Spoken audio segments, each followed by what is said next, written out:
I'm Dr. Ronald Aung, a neurologist practicing in Sarasota, Florida. My practice entails general neurology and neuropsychiatry, as well as clinical research.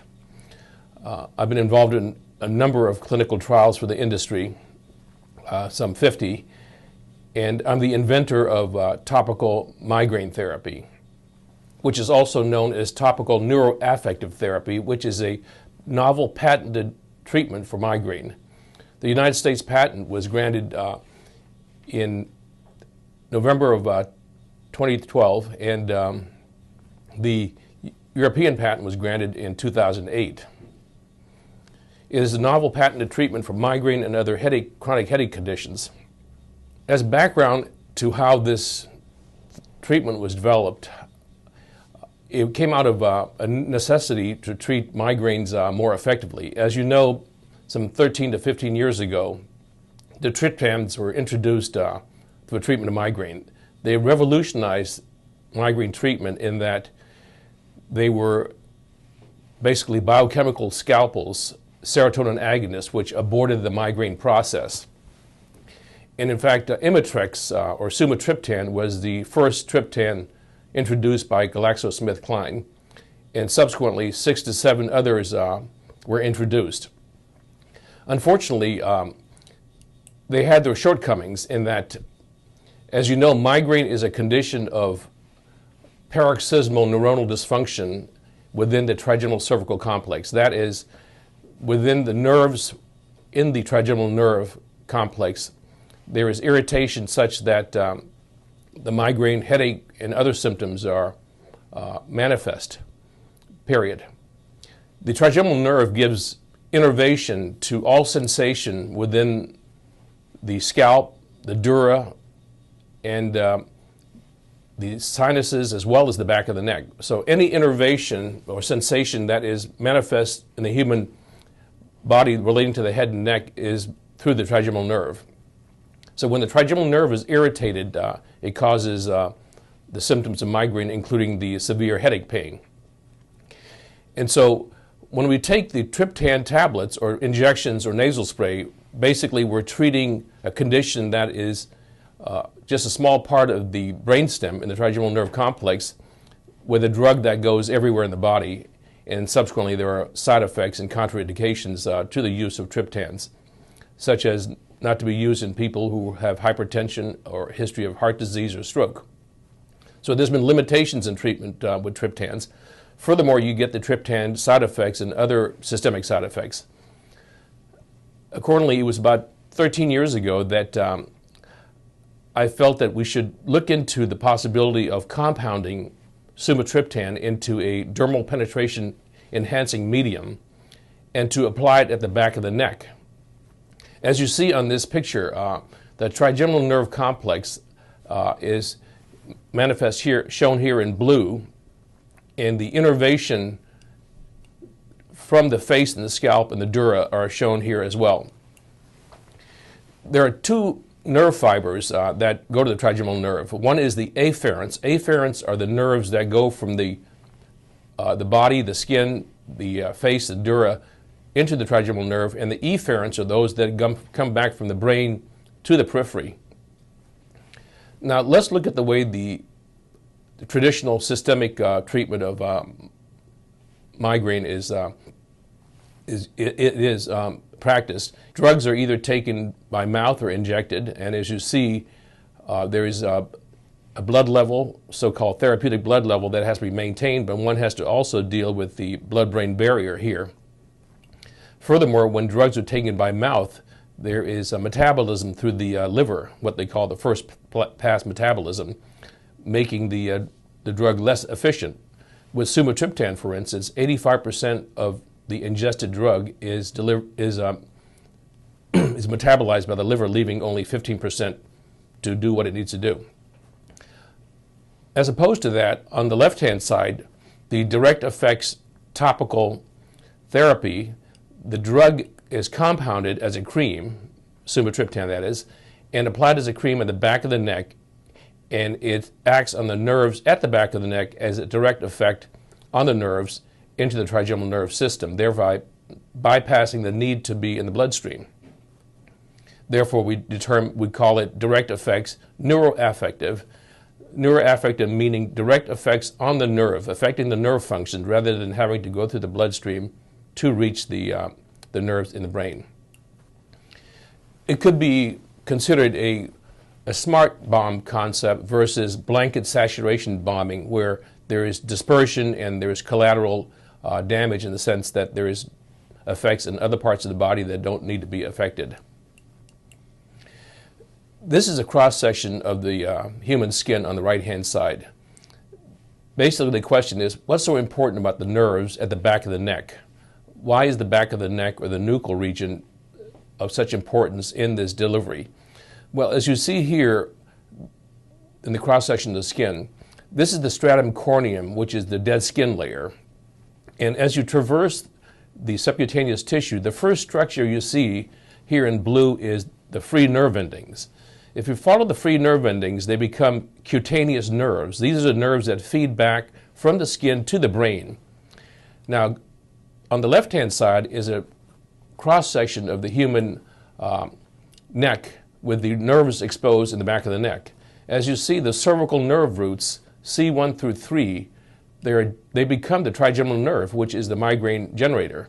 They're also at that time joined by, at that location, joined by the vagus nerve, which is the biggest afferent input from the rest of the body. So in summary, the skin at the back of the neck at the hairline, and I've termed that bone nath, back of the neck at the hairline, is a place where one can easily access the afferent nerves in the skin going back to the trigeminal nerve in the brain. This is a photomicrograph of the human skin, and as you can see, the little arrowheads show the epidermal nerve fiber layer, which is the cutaneous nerve endings, which are the ones that are affected by the topically applied sumatriptan cream in the treatment of migraine.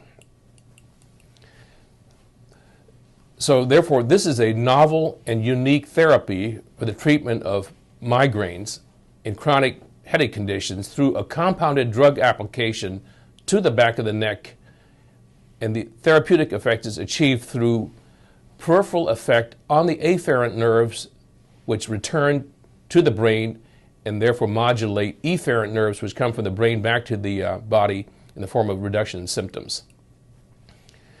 Now, in the treatment of migraine, what do patients who suffer from migraine desire? Well, they want fast, effective treatment with minimal or no side effects. They want minimal systemic side effects in the form of triptan effects. Triptan effects are well known with all the triptans. They're manifest as chest tightness, numbness, and tingling, and sometimes they can be confused with a heart attack. And unfortunately, triptans are contraindicated with patients with heart disease, and so sometimes they have a difficult time determining whether they're having a triptan effect or they're having a heart attack. There, of course, then the GI issues, gastrointestinal issues, absorption. Many patients with migraines experience nausea, vomiting. They may vomit back the oral meds, and they have to determine whether they take it again.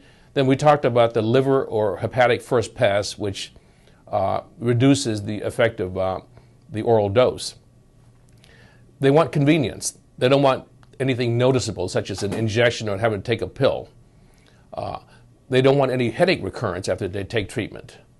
And they don't want lack of tolerance. Tolerance is a phenomenon in which a drug, after use on a chronic basis, becomes less effective, and they can get rebound headaches.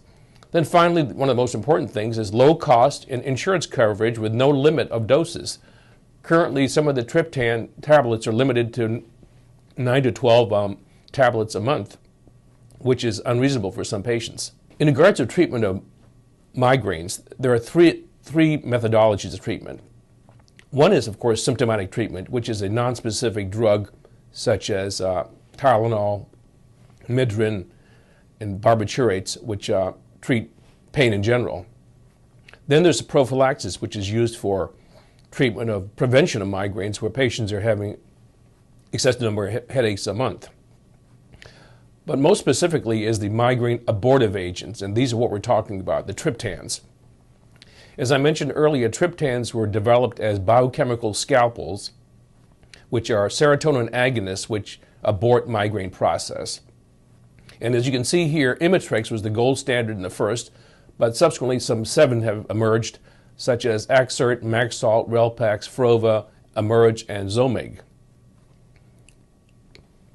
Triptans are thought to prevent the migraine attack or abort the migraine attack by reducing neuronal hyperexcitability. That is, we said that the trigeminal nerves are irritated, so the triptans may reduce that excitability. They can cause vasoconstriction, such that the blood vessels are not dilated, causing the headache symptoms. They can decrease vascular permeability, that is leakage of materials from the blood vessel, which can irritate the nerves and cause pain. They can also reduce a phenomenon called peripheral sensitization. That is where nerves in the back of the neck or the skin or in the sinuses can be irritated and cause a migraine process. Then finally, they can downregulate the brainstem itself. As we know, the trigeminal nerve resides in the brainstem, and the brainstem is also where anxiety and depression symptoms emanate from, as this is where the fight or flight response is. So oftentimes many patients with migraines have anxiety and depression that go along with it, and the triptans can help alleviate that as well. As far as a current specific migraine therapy, as we said, they're the triptans, with sumatriptan being first introduced in the late 1980s and remains the gold standard. It's available as a tablet, nasal spray, and injection. Currently also in development is a sumatriptan transdermal patch, which is still a systemic delivery. That has not come to market yet. Then finally, there's needleless injections for patients who are needle phobic. With regard to my particular discovery of topical sumatriptan as being effective in the treatment of migraine, in 2001, this was the first article that I published at the International Headache Congress and was termed topical sumatriptan being effective and convenient in migraineurs. We were at that time using sumatriptan in the dose of 12.5 to 50 milligrams each dose. And as you know, the oral dose for triptans are 100 milligrams, particularly for the Imitrex. This slide summarizes my publications in regards to my observations in my clinical practice.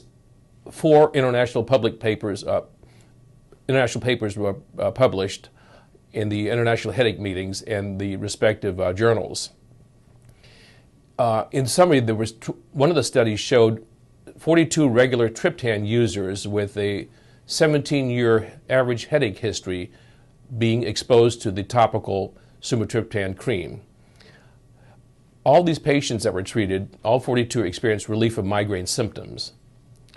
But importantly, the onset of migraine relief was some 95% in less than 10 minutes. By relief, we mean the patient states that they're finding relief of symptoms. Then there's a term called response. Response is going from severe to moderate to mild or none. And with the topical sumatriptan cream, 93% were able to achieve response in less than 30 minutes, which is quite significant, as the pills generally are in the half hour to 45 minutes to an hour relief. In regards to my clinical experience through my practice, there have been over 500 patients who have used the topical sumatriptan cream and achieved relief. Several hundred prescriptions have been filled on a regular basis with numerous refills. Of particular significance is the fact that certain special populations with current contraindication triptans have been able to use the topical treatment because it does not enter the bloodstream. For instance, patients with migraine who have cardiovascular risk factors such as heart disease, uncontrolled blood pressure, stroke history, or basilar migraine or so-called complicated migraines.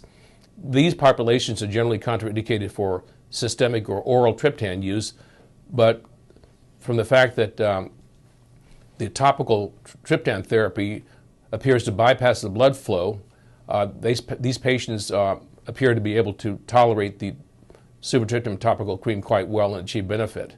There's also pregnant and breastfeeding women who appear to benefit from the topical therapy, as again, the bloodstream is not affected by the triptans. And finally, children with migraine, particularly like the topical cream, as their migraines are quite different in that the headaches are rapidly progressing with severe nausea, vomiting, and children in general do not like injections or nasal spray or pills. Now, what is the competitive edge of topical migraine therapy, specifically with sumatriptan, versus the pill? Well, first of all, lower drug doses are required with greater efficiency. For example, the usual 100 milligram tablet of sumatriptan, when it's taken by mouth, is 85% metabolized by first pass in the liver, which leaves you with 15 milligrams to go to the heart.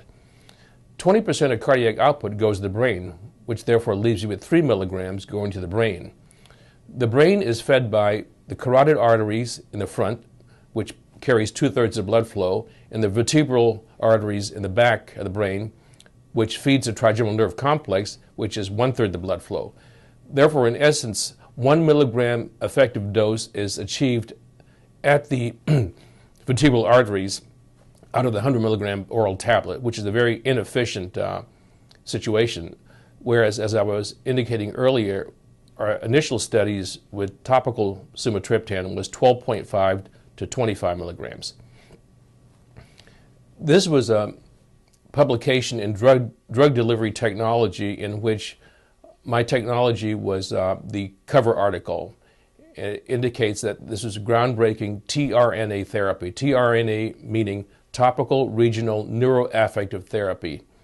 Looking at the pain pathways from the skin to the central nervous system, this slide shows that when you apply the topical migraine cream at the back of the neck, here it says skin at the back of the neck, it affects the nerve endings, the so-called nociceptors in the skin at the back of the neck, and then the response is transmitted to the dorsal horn of the cervical spinal cord, C1 through 3, which again we said was part of the trigeminal nerve, and then from there it goes up to the brain and the pain processing centers where it's processed and perceived as pain. And so by applying drug at the skin at the back of the neck, one is able to modulate or change the nerve impulses that go to the brain and therefore reduce the pain response as well as the entire migraine response. And therefore it is called neuroaffective, and it's achieved without drug entry into the blood or into the brain per se. It's affecting the nerves at the level of the back of the neck. It's similar to what we see with lidocaine cream. If you were to experience a cut or a burn on your finger, you put lidocaine cream on it, within several minutes the pain is gone and the skin is numb. The lidocaine did not enter the bloodstream and it did not enter the brain. What it did was have an effect locally on the free nerve endings. And we believe that this is the same mechanism that is operating with a topical migraine therapy at the back of the neck. Therefore the term neuroaffective, affecting the nerves. In recognition of the novelty of this drug delivery, as I indicated to you earlier, I was granted the United States patent for topical migraine therapy in December of 2012. The European patent was granted several years earlier in 2008. In regards to actual preparations for the migraine treatments, one has the potential of combining not just combining the sumatriptan, which is the key ingredient for migraine therapy. It's migraine-specific abortive agent, but one can also add other drugs in combination with the sumatriptan to have a synergistic effect. And some of these are noted here. Tizanidine is a muscle relaxant and an antispasticity agent, which works in combination with sumatriptan to help relieve muscle spasms, and particularly for tension headache. Apomorphine is an interesting drug, and it is a dopamine, norepinephrine, and serotonin agonist and works on the receptors and therefore works well for neuropathic pain states. I need to mention that it does not contain morphine despite the name apomorphine. It does not act on opioid receptors. Tramadol, as you know, on the other hand, is an opioid receptor agonist and works also on norepinephrine and serotonin receptors, which provide pain relief. Tramadol may be a controlled substance in some states. Then finally, there are the anti-inflammatory, non-steroidal anti-inflammatory agents such as diclofenac and ketoprofen, and these are also thought to inhibit central transmission of nerve impulses during the migraine process. In fact, there's a product out there now called Cambia, C-A-M-B-I-A, which is a diclofenac potassium powder, which is indicated for the acute treatment of migraine. Then finally, for more severe chronic pain headache states, we can use ketamine.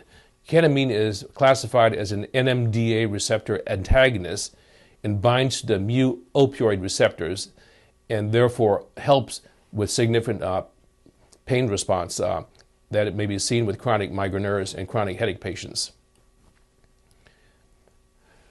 What are the present and coming competition or availabilities in migraine therapy in the medical practice?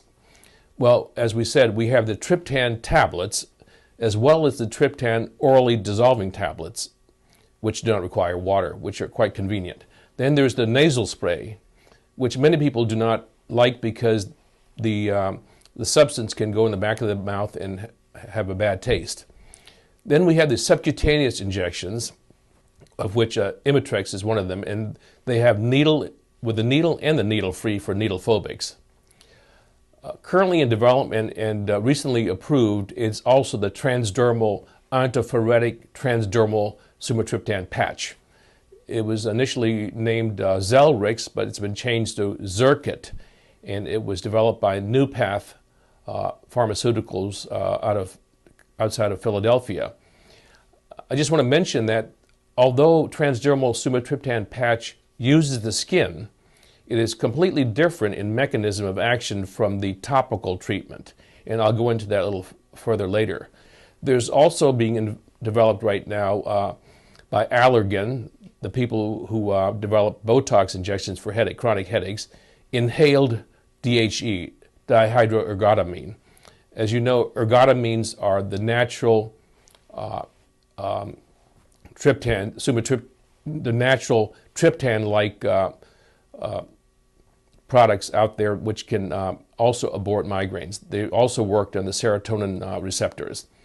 Then finally, Zomig, which is available as a tablet, is now working also on an oral dissolvable strips, very much like the Listerine strips. This is one of the marketing pieces from Newpath Pharmaceuticals for their transdermal sumatriptan patch. As you can see on the right-hand side, where it's applied on this lady's arm, it's a patch with a small electric current producer, which drives the sumatriptan from the patch into the bloodstream. So therefore, it uses skin to get drug, as seen on this schematic here, where topical is compared to transdermal. As you see on the transdermal patch, the drug has to traverse the whole width of the skin, subcutaneous tissue, and the dermis to get in the bloodstream. And because it requires a concentration gradient, there's an electric current that's being required to drive that sumatriptan into the bloodstream. And as such, it's still systemic delivery, blood levels are still required, and as such, there's still side effects. And more than that, there is some time period in regards to developing a, quote, therapeutic blood level so that one can get relief of headaches. Finally, with any sort of reservoir such as the blood levels, there can be fluctuations in blood levels, subtherapeutic levels, as well as toxic levels. So those are some of the issues that the transdermal patch would have. So it is not an immediate effect. It does not appear to be an immediate effect treatment, but there is some time lapse until the blood levels reach a certain therapeutic range. On the other hand, it could be useful for patients with migraines over several days, such as menstrual migraineurs, ladies who have headaches 3-4 days during the menstrual period, in which you want to maintain a certain blood level. In that regard, the patch may be useful in that. As opposed to that, as you see in the yellow here, the direct effects topical therapy need not traverse the whole subcutaneous tissue, but need only act on the free nerve endings just under the stratum corneum, which is the dead skin layer. So it does not need to enter the bloodstream, and it does not function through blood levels. This slide just summarizes topical versus transdermal that both use the skin but are vastly different. As noted on the left-hand side, topical is an immediate effect cream application. In fact, it's interesting that after 15-20 minutes of application on the skin, one can wipe off the residual cream on the back of the neck because the effect has already been manifest by going into the subcutaneous tissue and affecting the free nerve endings. And in some patients, some 3 to 4% of patients, we've seen some slight skin irritation, and I've recommended that they do that, wipe off the excess topical cream so that it does not remain on the skin to irritate it. On the other hand, as you see on the right-hand side, transdermal patch requires continuous application, contact of the patch with the skin, and there's also electric current associated with that. And therefore issues of rubbing off, washing off, and sweating are considerations. In summary then, what is the competitive edge of topical nuchal migraine therapy with the conventional traditional way of treating migraines? Well, number one, we're using generic drugs, the triptans, which have well-established efficacy and safety records, and they've been FDA approved for treatment systemically. We're merely using them and compounding them in a topical cream. Now, sumatriptan is currently generic, as is Maxalt, and there are several other triptans which are following suit in regards to losing their patent protection, and they'll be looking at means to further their patent life or to be used in other means than the traditional route. Without systemic absorption through the topical delivery, the current cardiovascular contraindications could be lifted, such as patients with uncontrolled blood pressure, history of stroke, history of heart attack, and complicated migraines, which are patients who have migraines with numbness and weakness or visual problems, as well as basilar migraines, which is a form of migraine in which the patients get severely nauseated and may have even double vision where the basilar artery is affected. The triptans have generally been contraindicated in these populations because of the potential for vasoconstriction, which is a systemic effect. However, if topically used, these triptans would not appear to have the same contraindications, as they do not enter the blood. That being said, we've not actually done blood levels of triptans topically applied, and studies are now being considered and planned to look at blood levels, look at even and also to further clarify the mechanism of action of this novel therapy, such as labeling the triptans and seeing where it goes in the brain, doing animal studies. So those sorts of studies are in the works and being planned to further bolster this novel therapy in what we call evidence-based compounding. As you know, evidence-based medicine is a concept in which clinical trials are done, and you do trials against placebo to show that there is a true effect. And in the same regard, compounding has come to the point of being much more greatly accepted by physicians in traditional medicine, with more evidence being bolstering their concepts, and therefore compounding, evidence-based compounding is becoming a real phenomenon. Now, the other thing with lack of absorption is that the triptan side effects are obviated, and therefore there's no confusion with cardiac symptoms, as was with the traditional systemic delivery. And finally, we said that the GI issues of nausea, vomiting, and gastroparesis, as well as poor absorption of triptans, are obviated by topical therapy. Hepatic first pass is obviated as well. For additional information regarding my 13-year experience with the treatment of migraines with this novel nuchal topical therapy, please feel free to contact me at my Sarasota, Florida office at 3501 Cattleman Road, Suite A, Sarasota, Florida 34232.